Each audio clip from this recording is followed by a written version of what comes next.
کی زندگی میں جو چیزیں اسے بہت زیادہ نقصان دیتی ہیں اور بہت پیچھے چھوڑ دیتی ہیں، دنیاوی معاملات سے لے کر روحانی، اخلاقی، قلبی اور قرب الہی کے معاملات تک کو جو چیزیں نقصان پہنچاتی ہیں، ان میں ایک بڑی چیز غفلت ہے۔ ایک لفظ ہوتا ہے جو ہمیں اکثر سننے کو ملتا ہے کہ آپ کی توجہ نہیں ہے۔ یہ ڈھیر سارے لوگوں کا مطالبہ ہوتا ہے، اہل خانہ بھی مطالبہ کرتے ہیں، کئی موقع پر والدین بھی مطالبہ کرتے ہیں، غرباء بھی مطالبہ کرتے ہیں کہ امیروں کی ہماری طرف توجہ نہیں ہے۔ اور یہ بڑی لازمی سی بات ہے کہ کسی چیز پر جب توجہ رہتی ہے تو وہ چیز بہتر ہو جاتی ہے، اور جب عدم توجہی کا لوگ مظاہرہ کرتے ہیں تو وہ معاملہ خراب ہو جاتا ہے۔ یہ جو عدم توجہ ہے اسی کو غفلت کہتے ہیں، اور جب انسان کے مزاج پر غفلت طاری ہوتی ہے اور غفلت اس پر پوری طرح غلبہ کر لیتی ہے تو پھر اس کی زرخیز زمین کو وہ بنجر کرتی ہے۔ غفلت انسانی دل کے لیے بڑی نقصان دہ چیز ہے اور انتہائی تکلیف اور ضرر کا باعث ہے۔ دلوں پر جو قحط نازل ہوتا ہے، قحط، ویران ہو جاتے ہیں دل، اور جو دلوں پر خشکی نازل ہوتی ہے کہ طبیعتیں خشک ہو جاتی ہیں، یہ غفلت کی وجہ سے ہوتی ہے۔ جو لوگ غافل ہو جاتے ہیں نا، اپنے معاملات کا دھیان نہیں رکھتے، دیکھیں نا، آپ کو کھانا کھاتے بھی غافل نہیں ہونا چاہیے۔ اگر کھانا بھی غیر معتدل کھا لیا جائے تو وہ انسان کی طبیعت کے لیے باعث ضرر بن جاتا ہے، نقصان کا باعث بنتا ہے۔ بات کرتے ہوئے بھی غافل نہیں ہونا چاہیے، کئی دفعہ جملے ایسے نکل جاتے ہیں جو انسان کے لیے پھر شرمندگی کا باعث بنتے ہیں۔ انسان کو غافل ہو کر کوئی کام نہیں کرنا چاہیے، غافل ہو کر، مدہوش اور بے ہوش ہو کر نہیں۔ غفلت دل کو ویران کرتی ہے، طبیعت میں خشکی لاتی ہے۔ غافل کبھی نہ بنے۔ قرآن مجید فرقان حمید نے ارشاد فرمایا کہ اقترب للناس حسابہم، فرمایا لوگوں کے حساب کا وقت قریب آ گیا، وہم فی غفلۃ معرضون، اور وہ ابھی بھی غفلت میں منہ پھیرے ہوئے ہیں۔ ٹائم آ گیا حساب دینے کا، لیکن وہ ابھی بھی غافل ہیں۔ ہمارے جو زیادہ تر نقصان زندگی میں ہوئے ہیں وہ صرف ہماری غفلت کی وجہ سے ہوئے۔ ہم نے چیزوں پر توجہ نہیں دی، چیزیں گڑبڑ ہو گئیں۔ جس آدمی نے پھول لگائے ہوں، پھل لگائے ہوں، کھیتی لگائی ہو، وہ دانہ ڈال کے پانی دے کے فارغ نہیں ہو سکتا، اسے توجہ کرنی پڑتی ہے۔ اور کسی نے کہا تھا مالی جیندے ہون تو پھر بوٹے سوکھدے نہیں۔ اگر موجود ہونا ان کو سینچنے والا، رکھوالی کرنے والا، تو پھر ان کی جڑیں کبھی خشک نہیں ہوا کرتی۔ ہماری جو غفلتیں ہیں یہ بڑی ضرر کا باعث ہیں، نقصان کا باعث، اور مجبوری معاف ہوتی ہے، غفلت معاف نہیں ہوتی۔ اسکول میں پڑھتے تھے، مدرسے میں پڑھتے تھے، تو ایک مجبوری ہو گئی جی، خدا نہ خواستہ گھر میں کوئی پریشانی ہو گئی تو اساتذہ اس پر سزا نہیں دیتے۔ کوئی خوشی کا موقع ہے گھر میں، فیملی میں کسی کی شادی ہے، اساتذہ اس پر سزا نہیں دیتے۔ لیکن اگر کبھی پتہ چلتا تھا نا کہ یہ گھر سے تو آیا تھا لیکن مدرسے نہیں آیا، یہ اسکول نہیں آیا، رستے میں غافل ہو گیا، تو یہ بات خوفناک تھی۔ یہ قابل سزا جرم تھا کہ تو غافل ہو گیا اپنی پڑھائی سے، تو گھر سے آیا اور یہاں نہیں آیا۔ غفلت قابل سزا ہوتی ہے، مجبوری کی معافی ہوتی ہے۔ ہمارا آج کل جو مسئلہ ہے وہ غفلت کا ہے۔ ڈھیر سارے لوگ ہیں، سمجھدار بھی ہیں، سیانے بھی ہیں، معاملہ فہم بھی ہیں، باشعور بھی ہیں، تعلیم کی ڈگریاں بھی رکھتے ہیں، لیکن اگر ان کی زندگیوں کی تکلیفوں کو دیکھا جائے اور بے آباد روح کو دیکھا جائے اور سجدوں سے ان کی دوری کو دیکھا جائے تو ایک ہی بات سمجھ میں آتی ہے کہ پتہ سارا ہے لیکن لے ڈوبی ہے غفلت، توجہ نہیں کی۔ لائق بچہ بھی نالائق ترین زندگی گزارتا ہے، اس لیے کہ اس کے لائق ہونے کے ساتھ ساتھ اس کا توجہ کرنا بھی تو ضروری ہے نا۔ نرے لائق کا کیا فائدہ اگر وہ محنتی نہیں؟ اگر وہ توجہ ہی نہیں کرتا، اپنا سبق دھیان سے سنتا پڑھتا ہی نہیں، تو جتنا مرضی لائق ہو پیچھے رہ جائے گا۔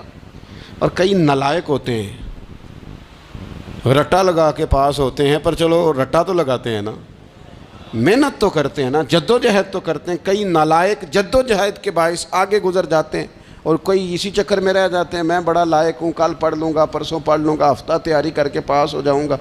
اپنی زندگی سے غفلت کا پردہ اٹھائیں، اور غفلت اس کے لیے فیصلہ کرنے کی ضرورت ہوتی ہے، پلاننگ کرنے کی نہیں، فیصلہ کرنے کی ضرورت ہوتی ہے کہ میں نے اب غفلت کرنی۔ ہم نہ جب بھی کوئی پروگرام بناتے ہیں تو منصوبہ بندی شروع کر دیں، منصوبہ بندی نہ کریں، فیصلہ کریں، کہیں کہ میں نے غافل نہیں ہونا۔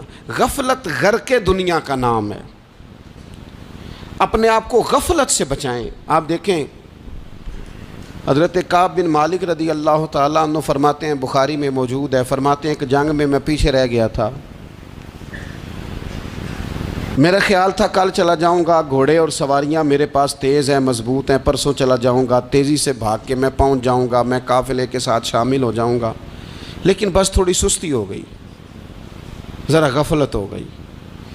آپ فرماتے ہیں جب سب لوگ چلے گئے حضور علیہ السلام کے ساتھ جہاد میں اور میں پیچھے رہ گیا، تو پھر جب چند دن گزر گئے اور محبوب کے واپس آنے کا ٹائم ہو گیا، تو اب میں غور کرتا سمجھتا تو مجھے مدینے میں یہاں بزدل لوگ نظر آتے، اور کون نظر آتے؟ جو منافق تھے، وہ منافق بزدل دکھائی دیتے، یا مجھے عورتیں اور بچے دکھائی دیتے۔ میں پریشان ہوا، حضور واپس آ گئے۔ جنہوں نے بہانے کیے تھے نا منافقین نے، یہ مجبوری تھی اس لیے نہیں جہاد پہ گئے، یہ جنہوں نے بہانے کیے تھے انہیں مل گئی معافی، اور میں نے سچ بولا، میں نے کہا یا رسول اللہ میں غافل ہو گیا تھا۔ اب کہتے ہیں میں نے جب کہا نا حضور سستی ہو گئی تھی، ذرا غفلت ہو گئی، تو بندہ محبوب سے ہی غافل ہو جائے، بندہ وہیں سے غافل ہو جائے۔ جو دم غافل سو دم کافر، سانو مرشد اے ہو پڑھایا۔ جب کہا نا حضور وہ غلطی ہو گئی، کوئی مجبوری نہیں تھی، تو فرماتے ہیں باقیوں کو معافی مل گئی، میرے ساتھ حضور ناراض ہو گئے۔ ایک دن نہیں، 2 دن نہیں، 50 دن حضور ناراض رہے۔ مدینے کی گلیوں نے مجھے پہچاننا چھوڑ دیا، در و دیوار سے مجھے یوں لگتا تھا کہ میں پردیسی ہوں۔ فرماتے ہیں میں مسجد میں آتا تھا، میں جب محبوب کو دیکھتا تو حضور رخ انور پھیر لیتے، اور مجھے پتا تھا جب میرا چہرہ ادھر ادھر ہوتا تو پھر کریم رحمت کی نظر فرماتے۔ فرماتے ہیں 50 دن مسلسل، پھر مجھے حکم ہوا کہ بیوی بھی بھیج دو، میک کے بچے بھی بھیج دو، ننہال یعنی تنہا رہ جاؤ۔ فرماتے ہیں وہ میں نے قید تنہائی کاٹی، لیکن شکر اللہ کا یہ ہے کہ میں سچا تھا، بس ذرا بھول گیا تھا، بس ذرا غفلت ہو گئی تھی۔ تو فرماتے ہیں پھر اللہ تبارک و تعالیٰ نے میرے اوپر فضل یہ فرمایا کہ میری توبہ کا اعلان رب نے قرآن مجید میں فرمایا۔ تو غافل نہ بنے کبھی بھی، ہمارا نا مسئلہ یہ ہے، اور آپ نے ناراض نہیں ہونا، ڈھیر سارے لوگ غافل ہو جاتے ہیں، مالدار بھی غافل ہیں، صاحبان علم بھی الا ماشاء اللہ بہت ساری جگہوں پہ غافل ہیں۔ جن لوگوں کو 4 لوگ جاننے لگ جاتے ہیں، کوئی مقام حاصل ہو جاتا ہے، وہ بھی بہت ساری جگہوں سے غافل ہو جاتے ہیں الا ماشاء اللہ۔ غفلت بڑی تکلیف والا منظر ہے۔ جو لوگ سمجھتے ہیں نا میں اب گڈ بک میں آ گیا ہوں، اب میں اچھا ہو گیا ہوں، اب میرے لیے خیر کہا جاتا ہے، مجھے اچھائی شاید یہ مستقل میرے ساتھ رہے گی، تعریف ہی ہوگی ہمیشہ، وہ بھی غافل ہو جاتے ہیں، اور یہ غفلت ٹھیک نہیں ہوتی۔ وجہ دیکھنی چاہیے کس وجہ سے انسان کو وقار مل رہا، عزت مل رہی۔ اپنی زندگی سے غفلت کو اتار پھینکیں۔ تھوڑی دیر کی تو غفلت ہوتی ہے، لمبی تو نہیں۔ 2 منٹ کے لیے صرف اس نے ڈرائیونگ کرتے ہوئے چہرہ موبائل کی طرف کیا تھا، 2 ہی تو منٹ لگے تھے۔ لمحوں نے خطا کی تھی، صدیوں نے سزا پائی۔ لمحوں نے خطا کی تھی، صدیوں نے سزا پائی۔ ایک لمحے کے لیے غافل ہوئے تھے اور صدیاں، نسلیں روتی رہ گئیں پیچھے، بچے تڑپتے رہ گئے، اہل خانہ پریشان رہ گئے، ماں باپ ساری زندگی روتے رہے، لیکن یہ 2 منٹ کے لیے یہ غفلت جو ہے یہ بڑی تکلیف والا معاملہ. اپنی زندگی سے غفلت کو اتارنا ہے, غافل نہیں بننا, ہر وقت توجہ اور ساری باتوں پہ توجہ. بعض اوقات لوگ ایک طرف توجہ کر کے ایک طرف سے غافل ہو جاتے ہیں. نہ, توجہ ہمہ پہلو رکھنی ہے. ہمارے ذمے جتنے بھی حقوق ہیں ان سب پر توجہ, ہر چیز کا خیال. ایسا نہ ہو کہ عبادت کرتے رہ جائیں اور حقوق العباد ہم سے چھوٹ جائیں, اور حقوق العباد اتنے زیادہ ادا کریں. صاحب مجھے کہنے لگے ایک دفعہ بڑے وثوق کے ساتھ کہنے لگے جی معاذ اللہ ثم نہیں جی ٹائم ملتا پھر نماز دا کی کریے, روزی کمانا بھی تو عبادت ہے نا. تو میں نے کہا آپ نے عبادت کرنا ایک حصہ قبول کیا ہے, آپ نے کل عبادت نہیں قبول کی. عبادت کل ہے, ہمہ پہلو. ایک حصہ آپ قبول کر کے نکل گئے اور باقی آپ نے چھوڑ دی. تو کسی ایک طرف سے بھی غافل نہیں ہونا. جتنی ذمہ داریاں ہیں, جتنی ڈیوٹیاں ہیں, ان سب کا خیال. اور جو بڑا آدمی ہوتا ہے, بڑا گھر میں بڑا ہو, قبیلے میں بڑا ہو, علاقے میں بڑا ہو, ادارے میں بڑا ہو, کلاس میں بڑا ہو, جو بڑا ہے اس کی تو ساری آنکھیں کھلی ہوئی ہونی چاہیے. ایک ایک پر اس کی نظر ہونی چاہیے کہ میری کہاں ضرورت ہے, کہاں مجھے اشک شوئی کرنی ہے, کس کے ساتھ میں نے کس طرح محبت کا رویہ رکھنا ہے. غافل نہ بنے. اچھا جی اب کیسے پتہ چلے گا کہ ہم غافل ہیں؟ یہ کیسے پتہ چلے گا؟ آپ کسی بندے سے بھی پوچھ لیں حالات کیا ہیں تو کہتا ہے اللہ کا شکر ہے کبھی کسی کا دل نہیں دکھایا, اللہ کا شکر ہے جی زمانہ ہو گیا 5 نمازیں پڑھتا ہوں, اللہ کا شکر ہے جی. کیسے پتہ چلے گا غافل ہیں؟ پہلی علامت ہمارے علماء اور صوفیاء نے غافل بندے کی لکھی ہے. اس آئینے میں نے اور آپ نے اپنا آپ دیکھنا ہے. غافل بندے کی پہلی علامت یہ ہوتی ہے کہ وہ دنیاوی کاموں میں چست ہوتا ہے اور اللہ اور اس کے رسول کی فرما برداری میں سست ہوتا ہے. یعنی نماز کے وقت تو اسے نیند ستاتی ہے, پریشانی ہوتی ہے, لیکن اگر کسی جگہ مال مل رہا ہو, پیسے مل رہے ہوں, وہاں جانا ہو تو پھر اسے کوئی چیز بھی تنگ نہیں کر. دنیاوی کاموں میں چست ہوگا, یعنی ٹی وی کے آگے, موبائل کے آگے وہ گھنٹوں بیٹھا ہوا ہے, اور اگر اسے 25 منٹ قرآن پاک سننا پڑ جائے, اگر اسے 20 منٹ دینی محفل میں بیٹھنا پڑ جائے, اگر اسے کہا جائے کہ تو 20 رکعت نماز نفل ادا کر, دنیاوی کاموں میں چست ہے, دینی کاموں میں, یہ غفلت کی پہلی علامت. پھر ذاتی معاملات پہ پیسہ خرچ کرنا ہو تو ڈھیر سارا ہے, کسی غریب کی مدد کرنی ہو تو. وہ ہمارے ایک دوست ہیں, وہ اکثر کہا کرتے ہیں, وہ کہتے ہیں آج کل کسی سے کہنا فلائی کام میں, دینی کام میں, کسی کی مدد میں کچھ 4 پیسے خرچ کرنے ہیں تو لوگ کہتے ہیں ہاتھ تنگ ہے. ہاں کوئی سستا پلاٹ ملتا ہو نا, اور اگر یہ سمجھ آ جائے کہ وہ مجبور ہے بیچارہ بیچنے والا, تو پھر کہتے ہیں میں 2-3 دوستوں کو پھاڑ لے سن. ذاتی کاموں میں جب بندہ چست ہو اور دینی کاموں میں سست ہو تو مطلب یہ ہے کہ بندہ غافل ہے. پہلی علامت غفلت کی. اور غفلت کی دوسری نشانی یہ ہے کہ انسان گناہ کے کاموں کو معمولی سمجھنے لگ جاتا ہے. یہ غافل بندے کی نشانی ہے. گناہ کو معمولی سمجھتا ہے, چھوٹا سمجھتا ہے. آج کل لوگ کہتے نہیں میں کو اکیلا کر رہا ہوں, ساری دنیا ہی کرتی ہے. وہ جناب کیا ہو گیا, اگر یہ غلطی ہو گئی تو بندے سے ہو ہی جاتا ہے. گناہ کو معمولی سمجھنا, چھوٹا سمجھنا, اور کہنا پھر کیا ہو گیا ہے, انسان سے غلطی ہو جاتی ہے. آپ دیکھ لیں کہ سینکڑوں بیسیوں گناہوں کا بوجھ ہمارے سروں پہ ہوتا ہے, لیکن کوئی ہمارا دبدبہ ہے, کوئی ہماری گفتگو ہے, کوئی ہمارے جملوں میں خود پسندی ہے, کوئی ریاکاری ہے, کوئی تصنع ہے. یہ غافل بندے کی علامت ہے. نبی اکرم صلی اللہ تعالیٰ علیہ وآلہ وسلم نے فرمایا مومن اپنے گناہوں کو پہاڑ کی طرح سمجھتا ہے. یہ بخاری میں حدیث ہے. مومن پہاڑ کی طرح جانتا ہے اور وہ ڈرتا ہے کہ کہیں وہ پہاڑ اس کے اوپر گر نہ جائے, یعنی کہیں مجھے میرے گناہ کی سزا نہ مل جائے. چھوٹے گناہ کو بھی پہاڑ جانتا, یار مجھ سے غلطی ہو گئی, مجھے ٹھیک کر لینی چاہیے, مجھے معافی لے لینی چاہیے, مجھے توبہ کر لینی چاہیے. مومن اپنے اوپر گناہ کو پہاڑ کی جانب سمجھتا ہے. اور حضور علیہ الصلوۃ والسلام فرماتے ہیں کہ یہ جو فاسق اور فاجر ہوتا ہے نا, اللہ کا نافرمان, یہ گناہ کو مکھی کی طرح سمجھتا ہے. یہ سمجھتا ہے میں نے اشارہ کرنا ہے, مکھی نے اڑ جانا ہے. مومن کی علامت یہ ہے کہ وہ پہاڑ جانتا ہے اگر غلطی ہو جائے تو پہاڑ. امام اعظم ابو حنیفہ رحمۃ اللہ علیہ گزر رہے تھے تو بارش ہو گئی تھی اور کوفہ میں کیچڑ تھا، تو آپ نے جو جوتے پہنے ہوئے تھے ان جوتوں سے چلتے ہوئے نا آپ کے پاؤں سے کچھ مٹی اڑی، تو سامنے ایک یہودی تھا، اب اس زمانے میں دیواریں کچی ہوتی تھیں، اس کے دیوار پر جا کے وہ مٹی جو تھی وہ لگ گئی.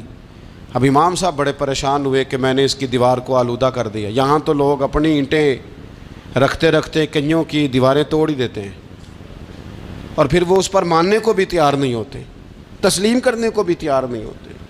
وہ کہتے ہیں پھر کیا ہو گیا، اب ہمارا یہاں گھر ہے تو ہم نے ٹرالی منگوانی نہیں تھی، ہمارا حق بنتا تھا.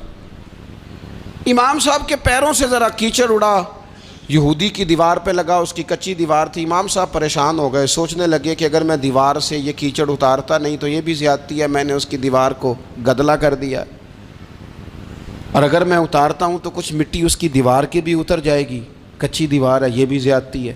مومن گناہ کو پہاڑ کی طرح سمجھتا ہے کہ کہیں گر نہ جائے، اس کی بھی کہیں سزا نہ مل جائے. امام صاحب نے اس کے دروازے پہ دستک دی، وہ باہر آیا تو اتفاق سے وہ آپ کا مقروض بھی تھا، اس نے پیسے دینے تھے.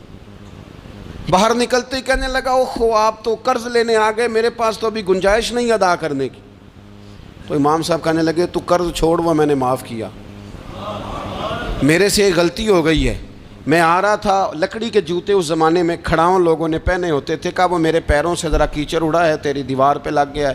اب میں بڑی دیر سے کھڑا سوچ رہا ہوں کہ اگر میں تیری دیوار صاف نہ کروں تو میں نے یہ میلی کر دی، گدلی کر دی، یہ بھی بات درست نہیں ہے، زیادتی، اور اگر میں اسے صاف کرتا ہوں کچی دیوار سے کچھ مٹی اتر جائے گی تو یہ بھی زیادتی ہے.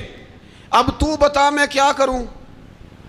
تو بے موسمہ پھل تھا نا یہ، تو بے موسمہ پھل دیکھ کے بندہ حیران ہو جاتا ہے. جو باتیں روٹین میں نہ ہو رہی ہوں وہ ذرا انوکھی لگتی ہیں، بندہ حیران ہو گیا. غور سے امام صاحب کا چہرہ دیکھنے لگا، غور سے چہرہ دیکھنے لگا، اور پھر تھوڑی دیر سوچنے کے بعد کہنے لگا حضور پہلے میں نے دین اسلام کے بارے میں پڑھا اور سنا تھا، آج میں نے دین دیکھا ہے. پہلے میں نے سنا تھا کہ دین اسلام اس طرح کا ہے، آج میں نے دین. ہم نہ پوری دنیا کے کافروں کو دین سنانا چاہتے ہیں، دکھانا نہیں چاہتے. ہم نیک نظر آنا چاہتے ہیں، نیک بننا نہیں چاہتے. ہم نیک نظر آنا چاہتے ہیں. نتیجہ کیا نکلتا ہے کہ کچھ عرصے کے بعد پتہ چل جاتا ہے بندہ کس لیول کا نیک ہے، کیا معیار ہے اس کی نیکیوں کا. کہنے لگا حضور پہلے میں نے دین سنا تھا، آج دیکھا ہے. آپ وہ مٹی کی دیوار پر جو کیچڑ لگ گیا ہے، دیوار کو بعد میں صاف کیجئے گا، پہلے کلمہ پڑھائیں تاکہ میرے اندر کا کفر صاف ہو جائے، مجھے مسلمان کر دیں. تو غافل آدمی جو ہوتا ہے نا وہ پھر تیسری بات، جب بندہ بہت زیادہ غافل ہو جاتا ہے پھر اعلانیہ گناہ کرنے لگتا ہے. ایک گناہ پھر اس کا اظہار گناہ. ایک بندہ حدیث پاک میں آتا ہے، ایک بندہ رات کو کوئی غلطی کرتا ہے، اللہ تعالیٰ اس پہ پردہ ڈال دیتا ہے، لیکن وہ سویرے خود لوگوں کو بتاتا پھرتا ہے میں نے یہ کیا، میں نے یہ کیا. جب آپ اظہار گناہ کرتے ہیں نا تو سامنے والا بھی دلیر ہوتا ہے، کہتا ہے اس نے کیا میں کر لوں گا تو پھر کیا ہوا. ہمارے علماء نے لکھا ہے کسی کی نماز قضا ہو جائے تو کسی کو بتائے نہ، قضا پڑھ ڈالے، اس کا جگہ جگہ ذکر نہ کرے. جب آپ کہیں گے نا میری قضا ہو گئی تو آپ کے ساتھ رہنے والا بچہ دوست سمجھے گا یار اس کی قضا ہو گئی ہے تو میری بھی ہو جائے گی تو کیا ہوا. گناہ کرنا بھی گناہ ہے اور گناہ کا اظہار بھی گناہ ہے. نبی اکرم صلی اللہ تعالیٰ علیہ وآلہ وسلم نے ارشاد فرمایا میری ساری امت کو معافی مل جائے گی